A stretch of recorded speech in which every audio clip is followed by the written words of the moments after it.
Joining me now, Strategic Analysis Australia Director Peter Jennings. Peter, you're good at reading the tea leaves on these things. Marles met JD Vance and he also met the Secretary of State Marco Rubio, but there's some confusion about what exactly was he doing there. Was it something to do with AUKUS, do we think? It should have been to do with AUKUS, Steve, but what we've got is the Australian national security clown car here. No one seems to have a clear idea who's steering it or what direction it's going in. The PM now has flatly contradicted the reason that Marles' office has put out, which was that it was supposed to be lining up a meeting for the Prime Minister and the President. Actually, Vice President Vance would be the last person I'd go to try and do that, because he's the one that's hardest on the allies of all of the Trump cabinet. You know, what Marles should have been talking about is how do we come to some sort of understanding with the Americans on the right level of defence spending. They want us to spend 3.5. We're spending just a shade over 2% of gross domestic product. We have differences of views on China, differences of views on Palestine, and I think a deep American sense of uncertainty about are we, Australia, able to deliver on the defence planning to have those nuclear submarines arrive.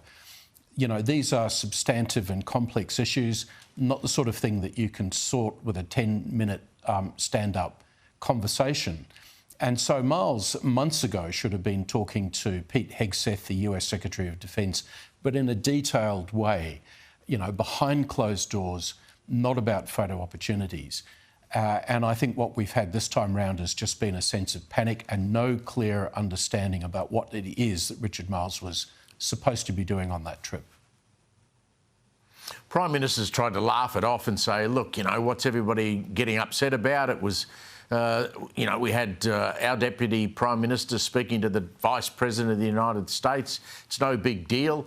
But it is a big deal because Hegseth is the guy who's going to be saying very firmly to us, I presume, Peter, listen, you guys, we said you need to spend more on defence. If you're not going to spend more on defence, how are we going to pull this AUKUS thing off? How are we going to convince Americans? How are we going to convince Democrats and Republicans who are doubtful about this AUKUS thing anyway that you guys are all in on it? Absolutely, Steve. I mean, the Americans have been flagging their concerns for months. Marles first heard this from Pete Hegseth in Singapore 3 months ago. It seems to me we've been hearing constantly from the government there's nothing to worry about.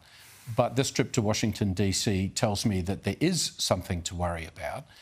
And then the other thing the PM did today was to say, well, Marles wasn't really there to talk about lining up a visit with him and Trump. So he's contradicting what is coming out of the Deputy Prime Minister's office. It's just a hot mess. And note that in all of this, we've not seen Richard Marles come out in the last 24, 36 hours, Steve, to give his version of what was going on. For a guy that likes to put himself in front of the cameras, he's been avoiding explaining that. And it just makes the whole thing look what I think it is, which is uncoordinated, unplanned, a bit chaotic and rather panicky. Peter, I nearly drove off the road today, which is dangerous given the weather in Melbourne, but I heard on the radio that Bob Carr, former Foreign Minister and New South Wales Premier, who I know pretty well, and Daniel Andrews, who I know less well, former Premier of Victoria, are going to be esteemed guests at a military parade in Tiananmen Square, along with Vladimir Putin, Kim Jong-un from North Korea, and, of course, President Xi. What are these two thinking? There's another guest, Steve, which I checked on before coming to the show, which is that the President of Iran, Mahmoud Pezeshkian, is going to be there as well. What? So it's the modern axis of evil: China, Iran, Russia, and North Korea, effectively the authoritarian enemies of our democracies, all at a military parade which is designed to sort of highlight the strength of Chinese military power and their nasty friends. So why is it that Bob Carr and Dan Andrews want to be a part of that? They should be careful that they're not going to be judged by the friends they keep. I think this is something that they should both reconsider because it's going to do damage to their domestic reputations.